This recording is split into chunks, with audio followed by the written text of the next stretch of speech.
Yo tout le monde, on se retrouve pour une vidéo dans laquelle on va parler de l'Olympique Lyonnais, mais cette fois-ci au niveau du dégraissage, au niveau de l'effectif.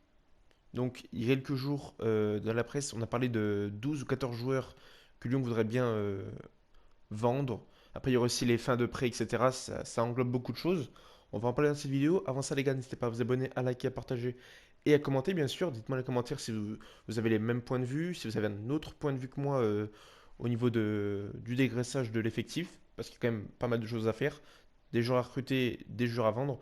Dans cette vidéo, je vais bien préciser que je ne vais pas parler de joueurs qui doivent venir. On le fera peut-être dans une prochaine vidéo, je vous demanderai votre avis dans les commentaires.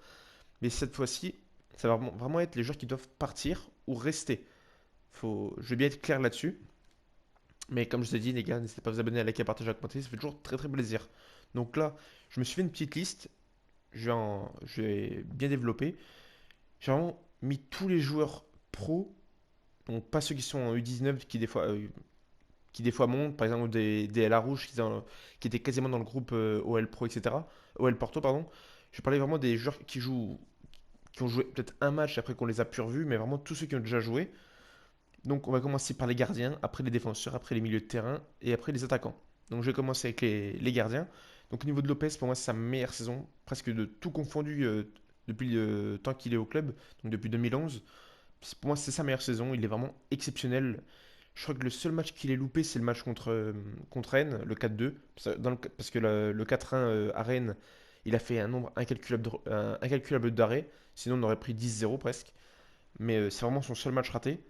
Donc son contrat expire en juin 2023, donc peut-être pour moi, il faut peut-être le prolonger. Peut-être, parce que juin 2023, ça arrive très très vite, c'est déjà l'année prochaine.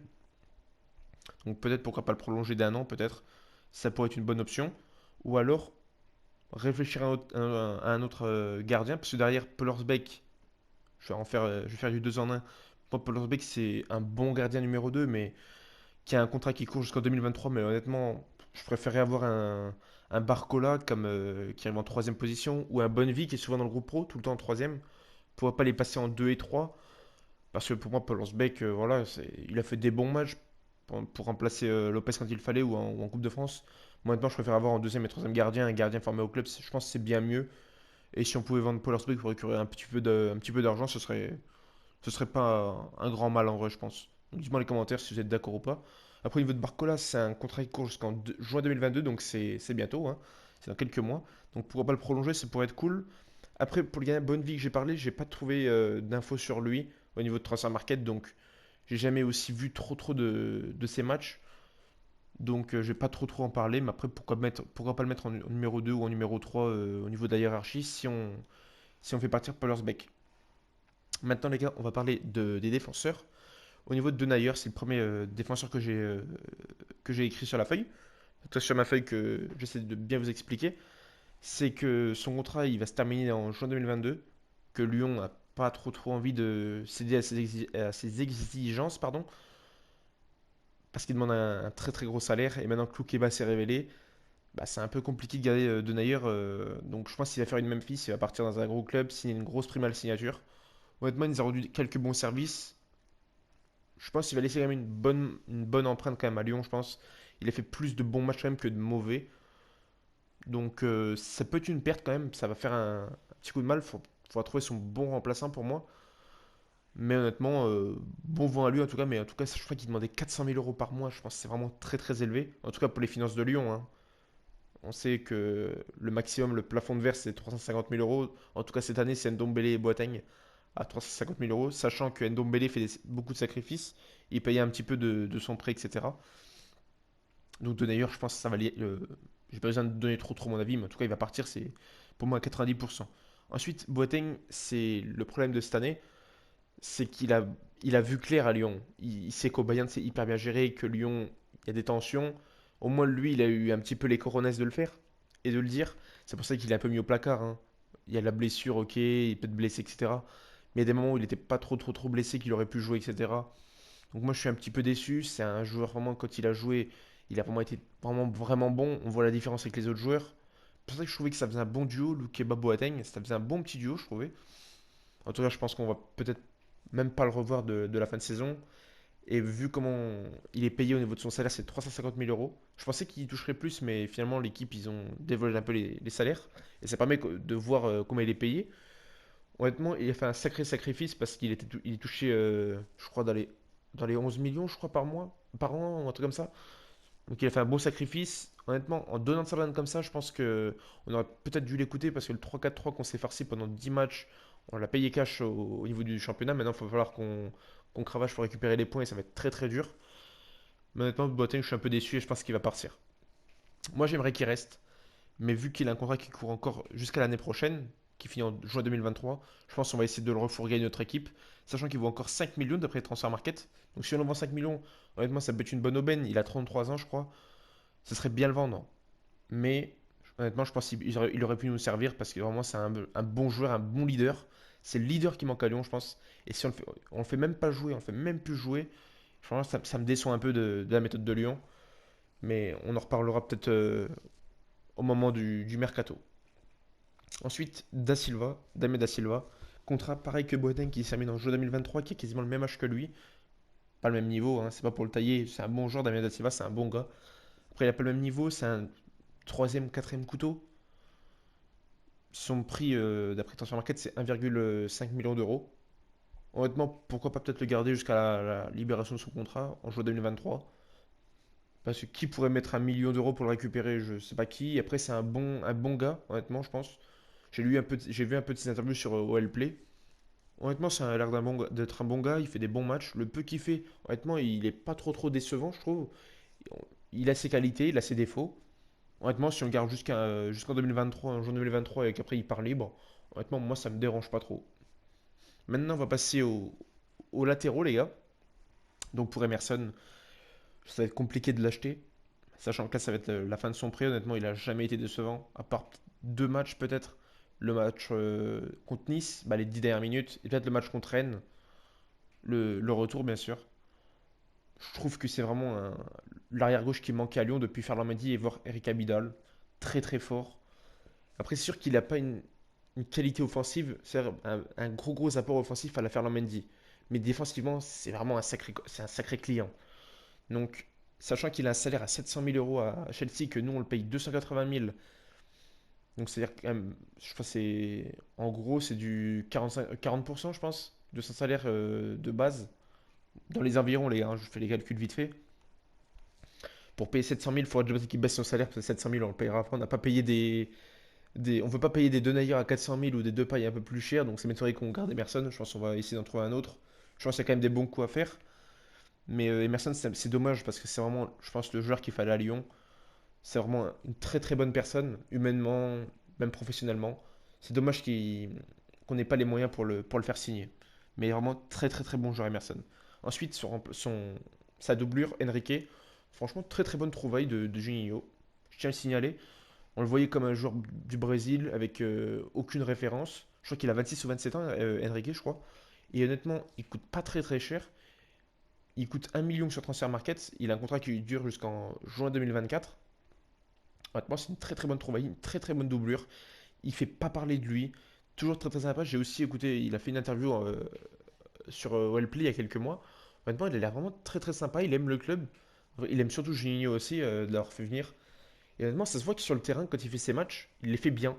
Je trouve, c'est comme Emerson. C'est pour ça que je trouve qu'ils sont un peu complémentaires. Il a pas une très grosse, un très gros apport offensif, mais défensivement, je trouve que c'est vraiment, il a des bons trucs, il a des bonnes bases.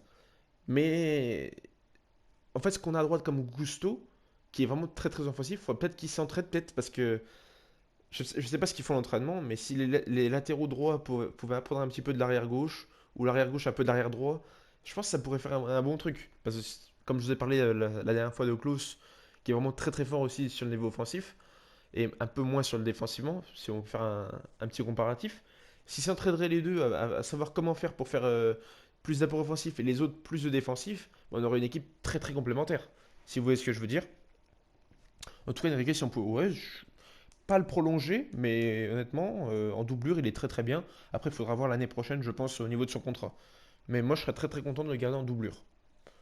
Donc, pour terminer sur lui, maintenant, on va continuer avec Dubois.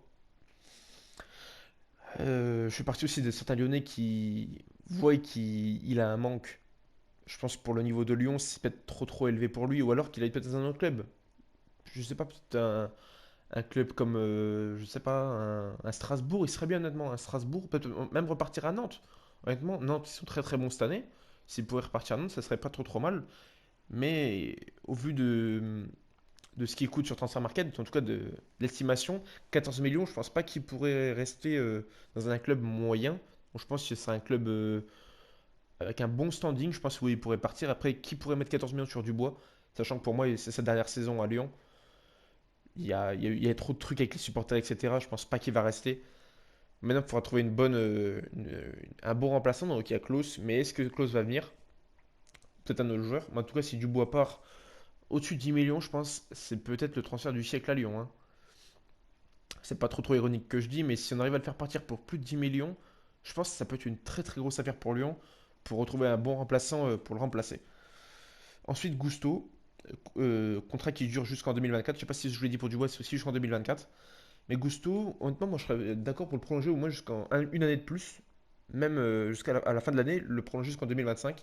Je pense que c'est l'avenir à Lyon, en tout cas au poste d'arrière droit. Il fait des bons matchs offensivement, défensivement, il a quelques lacunes, mais après il a que 19 ans, hein, donc il peut, il pourra travailler chaque année, etc., pour s'améliorer. Et je pense que sa valence s'améliorant, c'est vraiment une très bonne personne, du Gusto. Vraiment, j'ai aussi écouté, je vais essayer de beaucoup vous le dire, mais j'écoute beaucoup sur Wellplay les interviews des joueurs, et je trouve vraiment qu'il est attaché à la ville de Lyon, etc. Donc pour moi, il va essayer de faire son maximum pour développer son apport défensif, parce qu'il sait qu'il a un très gros apport offensif, il est très rapide. Pour moi, il va performer, je le sens. Ça peut être vraiment un très gros potentiel à Lyon. Et en tout cas, le poste arrière droit, c'est ce qui nous manque cette année, je trouve. Et s'il arrive à faire des bonnes performances, je pense qu'on peut avoir une équipe solide.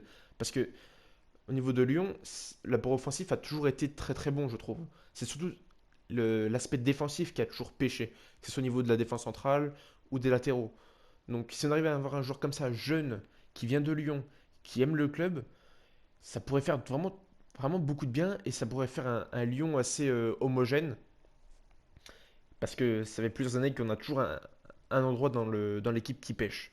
Et ça pourrait vraiment être cool si Gusto viendrait en s'améliorant, sachant qu'il a 19 ans, comme je le répète, et qui viendrait à vraiment à performer sur les années qui arrivent. Ça pourrait vraiment être cool.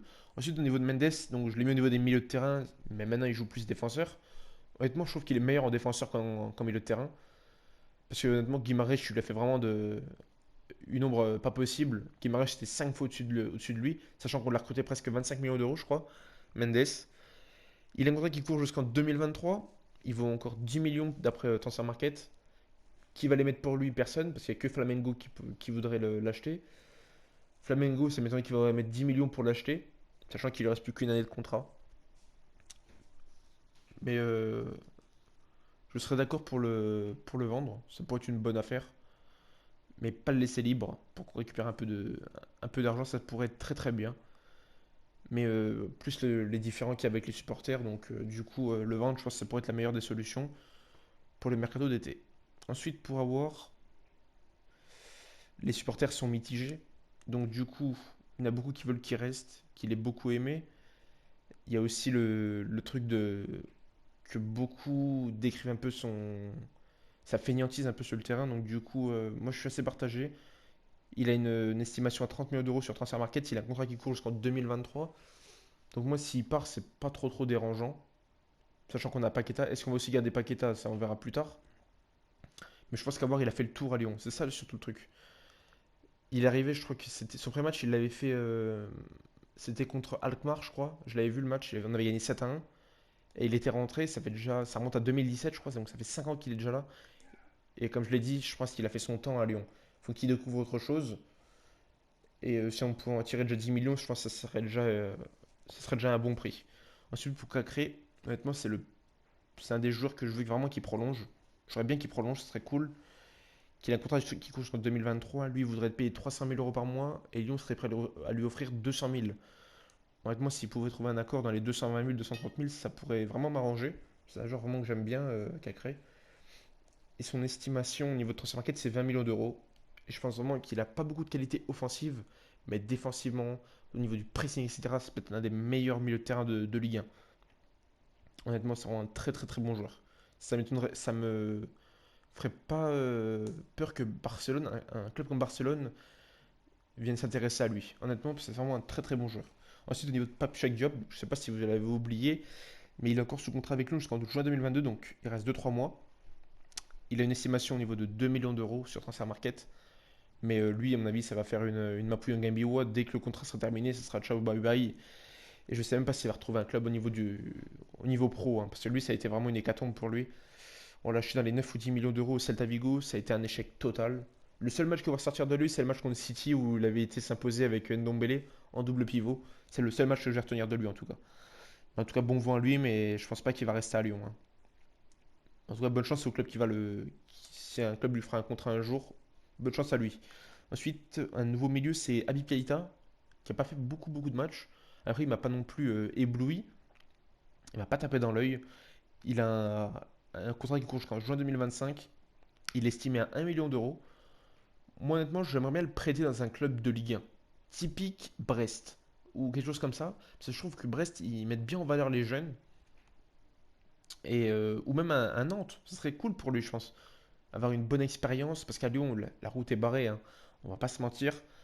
Mais le prêter, je pense que c'est peut-être la meilleure option. Sachant que je trouve que Lyon n'est pas un club qui prête très très bien les joueurs, je trouve.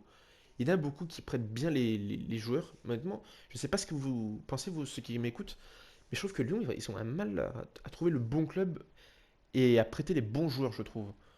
Et je sais pas, ça c'est toujours un truc aussi qui m'a travaillé au niveau des prêts. Donc j'espère vraiment que Habib Keita sera prêté parce qu'honnêtement, se faire une place tout de suite au milieu de terrain de Lyon, je ne pense pas. Ensuite, Fèvre, il vient d'arriver, donc contrat qui court jusqu'en juin 2026. J'espère vraiment qu'il va bien s'imposer, Fèvre. C'est un joueur vraiment que j'aime bien. Il a un très très bon toucher de balle, etc. J'espère vraiment qu'il aura un très très bon avenir à Lyon. Ensuite, Paqueta, contrat qui court jusqu'en juin 2025. 35 millions d'euros sur Transfer Market. Lyon veut en faire, ils ont déjà prévu, hein, dans les articles que j'ai lus, d'en faire le joueur le plus le joueur le plus vendu de l'histoire, sachant pardon, que c'est Ndombele à 60 millions d'euros. Je pense qu'un Paqueta, on peut le vendre dans les 70 millions, 80 millions, hein. Vu le talent qu'il a, quand vous regardez ses matchs en Ligue Europa, parce que je ne vais pas parler de la Ligue 1 où c'est un peu l'équipe qui est un peu faiblarde, mais en Ligue Europa, parce que c'est vraiment le vrai visage de Lyon, je pense. Mais c'est un joueur exceptionnel.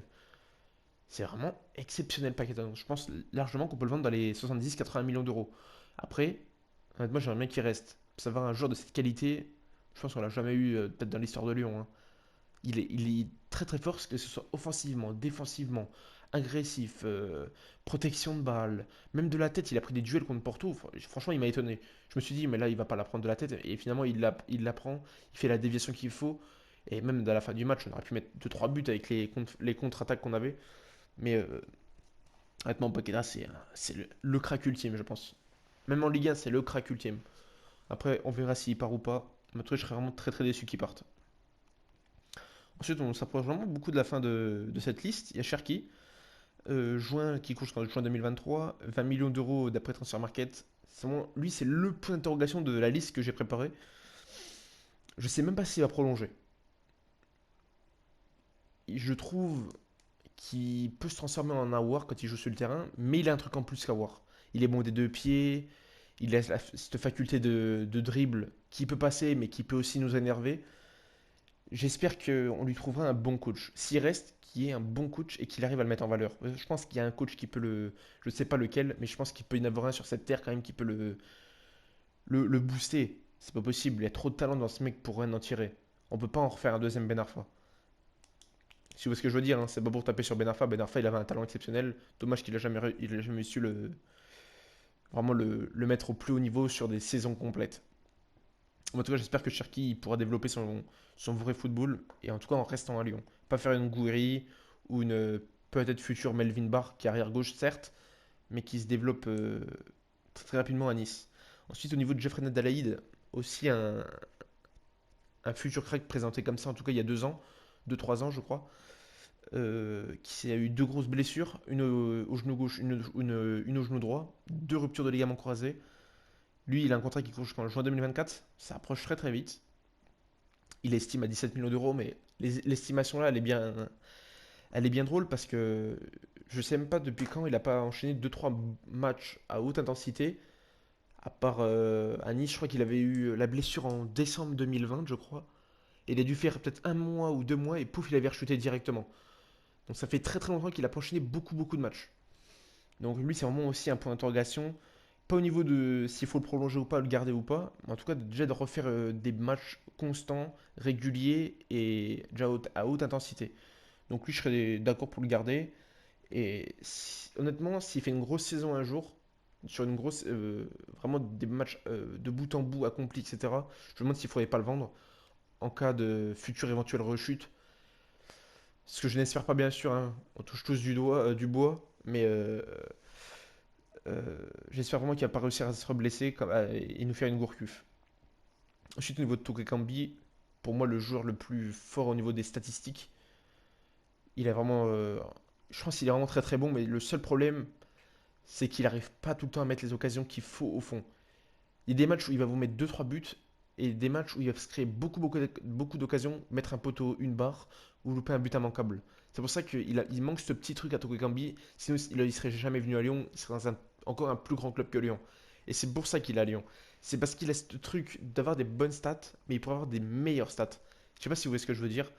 Il a un contrat qui court jusqu'en 2020 de juin 2024 et il est estimé à 15 millions d'euros. Mais si Lyon veut le vendre, ils avaient parlé pour le vendre. Honnêtement, on peut facilement le vendre, je pense, en première ligue à 25 millions, hein. 25 millions. Il y a l'argument des statistiques. Il est très très rapide. Il prend bien la profondeur. Je pense qu'il manque quand même tous ces trucs qui pêchent au niveau des dribbles. Mais s'il avait ça en plus, mais ça pourrait tellement être un très très bon joueur. En tout cas, s'il part, bah, je serais un peu déçu parce qu'il a des très bonnes stats. Mais s'il reste, honnêtement, on sait que Touré Cambi, c'est quand même un bon joueur à Lyon en tout cas. C'est un des meilleurs joueurs de la saison. Ensuite, au niveau de Lenny Pintor, je ne sais pas si vous vous souvenez, il a été recruté à 5 millions d'euros à Brest, je crois. Il a enchaîné aussi pas mal de prêts. Il a joué avec la réserve. Il a un contrat qui court jusqu'en juin 2023. Il n'a jamais su trop s'imposer, que ce soit en réserve ou dans les clubs où il a été prêté. Je crois qu'on l'avait prêté à 3, qui joue en Ligue 2, je crois. Il estime à 2 millions d'euros. Donc, est-ce qu'il faudrait prolonger pour le reprêter ou le vendre? Honnêtement, je sais pas. J'ai pas vu beaucoup de matchs de Lenny Pintor. Donc, si on arrive à le vendre, ça pourrait être des sous quand même qui rentrent. À l'exemple d'un Silva que j'ai parlé un peu avant, ou d'un Boateng, c'est des sous qui rentrent, mais c'est toujours un truc qui va rester en travers de la gorge. C'est un futur espoir, et finalement, ben, on n'a pas vu grand chose. Donc, faudra voir ce qu'il pense l'état-major de Lyon. Mais honnêtement, ça sera toujours un truc, un goût d'inachevé, on va dire. Ensuite, il reste trois joueurs, donc Bradley Barcola. Je pense que ça peut être un très bon joueur à Lyon. Donc je sais pas trop s'il joue en pointe ou ailier. Mais en tout cas, en tant qu'ailier droit, quand on l'a vu contre Prague, il n'a pas été trop mauvais, je trouve. Donc après, il faudra voir sur plus de temps accordé, voir ce qu'il vaut. Il a un contrat qui court jusqu'en juin 2026. Il vaut 500 000 euros d'après Transfer Market. Pour moi, on a très bien fait de le prolonger, comme Loukeba, comme Diomandé. On les a vite prolongés et on a bien fait. Donc pour moi, ça c'est des joueurs d'avenir. Et j'espère vraiment qu'ils vont prolonger à Lyon. Donc rien à dire, il a été prolongé. Et j'espère vraiment qu'il va s'imposer dans les années qui arrivent. Ensuite, l'avant-dernier, c'est Kadewere, joueur sur qui on a mis 12 millions d'euros en le faisant venir du Havre, où il avait fait une saison exceptionnelle. Je crois que c'était 20 buts en 22 matchs. Il a réussi à être performant sous Garcia. Garcia qui a réussi à le mettre ailier droit, milieu offensif droit, ailier droit, où il avait fait une saison dingue, à l'image de son match contre Saint-Etienne, où il nous avait fait gagner le derby. Là, je trouve on essaie de le faire jouer en pointe maintenant. On avait essayé de le faire jouer ailier. Honnêtement, je ne sais pas comment il peut s'imposer à Lyon. Déjà, sur Peter Bosz, pour moi, c'est mort. Si un autre coach qui arrive, est-ce qu'il le fera jouer? Est-ce qu'il sera titulaire? Il y a beaucoup de questions à se poser autour de Kadewere. Et il a un contrat qui court jusqu'en juin 2024 et il coûte 8 millions d'euros d'après Transfer Market. Donc si on le vend à 8 millions, on a déjà vendu 4 millions sur ce qu'on avait déjà investi sur lui pour le revendre plus cher. Donc Kadewere, est-ce qu'il faut lui laisser encore un peu de temps et le prolonger d'une année, lui laisser un peu de temps sans le prolonger d'une année, mais après il aura plus qu'un an de contrat, donc le vendre au-dessus de 15 millions, ça va être dur. Il faudra vraiment que Lyon fasse un bon choix, mais honnêtement, je crois pas trop en lui. Je vais vous être cru, mais je crois vraiment pas trop en lui. J'espère vraiment qu'il me fera mentir et qu'on arrivera vraiment à le vendre assez cher dans, dans un an ou 2 ans. Et ensuite, le dernier joueur de cette liste, Je vous ai pas parlé d'Ndombele aussi, je sais pas si je vous en ai parlé, parce que je l'ai vu en haut de ma liste, je l'avais oublié. Ndombele, bah, pour moi, il restera pas, hein. Il a fait des bons matchs et des matchs où il est passé un peu au travers. Mais même quelques matchs où on a été en moins dedans, comme Rennes, on l'a moins vu. Mais on voit où il peut aller, c'est-à-dire toucher les étoiles pour moi, et où il peut être quelquefois, c'est-à-dire vraiment au, au ras de l'arbre, hein, tout en bas. C'est Ndombele, on le connaît. On, on pense tous à lui dans les gros matchs qu'il a fait et des matchs où il a vraiment pas trop envie. Donc pour moi, Ndombele, ben, merci des services que tu rends. J'espère qu'on gagnera la Ligue Europa grâce à toi et à toute l'équipe, bien sûr. Mais je pense pas qu'on arrivera déjà même si on se qualifie pour la Ligue des Champions, on n'arrivera jamais à le garder. Il a un salaire. C'est que les clubs anglais pour payer ça, ou même les très gros clubs de d'autres pays des 5 grands championnats. Mais en tout cas, Yann Ndombele, on ne pourra pas le garder. Il faudra recruter un joueur aussi fort que lui. Peut-être un Seko Fofana ou un autre joueur, mais ça on verra plus tard. Et pour finir, Dembélé, contrat qui court jusqu'en juin 2023. Il coûte 17 millions d'après Transfer Market. Pour moi, c'est un très bon attaquant. Mais au niveau de Lyon, je pense qu'il faudra un profil plus rapide, qui prend plus la profondeur que lui, même s'il prend pas mal la profondeur. Peut-être un autre profil qui conviendra à Lyon. Après, il faudra voir si un autre entraîneur vient, si Dembélé reste, parce que sachant qu'on l'a gardé, on voulait le garder, mais s'il avait une offre d'Angleterre, je pense en début de saison, il serait parti pour un très gros montant. Et là, il a mis déjà pas mal de buts depuis son retour de blessure, et United serait sur lui. Donc si on arrive à le vendre dans les 25 millions, je pense que c'est possible, hein. On a vendu Cornet, je crois, dans les 15 millions, 17 millions. Donc si on vend un Dembélé à 25 ans, je crois qu'il a 25-26 ans, 25 ans je crois, dans les 25 millions, je pense pas que ce soit une erreur de le vendre à 25 millions. Même si je pense que Lyon avait misé sur lui pour le vendre dans les 40, plus de 40 millions, je pense. Mais je pense à Newcastle, même à Newcastle, on pourrait le refourguer, même si j'aime bien le joueur, hein. Mais je pense qu'il faudra un autre style de joueur à Lyon. Donc voilà, les gars, je vous ai fait ma liste des joueurs qui peuvent potentiellement partir, que je veux voir partir, qu'il y en a que je veux voir rester. Donc dites-moi dans les commentaires sur tous les joueurs, les gars, ou sur certains joueurs que vous voulez voir rester, partir, que vous voulez qu'ils prolongent. Vraiment, expliquez-moi tout dans les commentaires. Je likerai vos publications, vos commentaires, et j'y répondrai si je vois l'utilité. S'il y en a qui me disent juste je reste, etc., je vous mettrai un petit like, ou je vous dirai ok, d'accord, un truc comme ça. Mais ceux qui ont vraiment des avis constructifs, les gars, ça peut prendre plusieurs commentaires. Je vous répondrai autant que vous le souhaitez sur des petits sujets au niveau de tous les joueurs et d'opérations dégraissage, au niveau de l'effectif. Donc j'espère que cette vidéo vous a plu, elle était très longue, je pense. En tout cas, c'était un plaisir de vous la tourner. J'espère que vraiment mes avis ont été assez constructifs, etc. Bien argumentés. Je vais vous laisser là-dessus. N'hésitez pas à vous abonner, à liker, à partager, à commenter. Ça fait toujours très plaisir. Ciao les gars.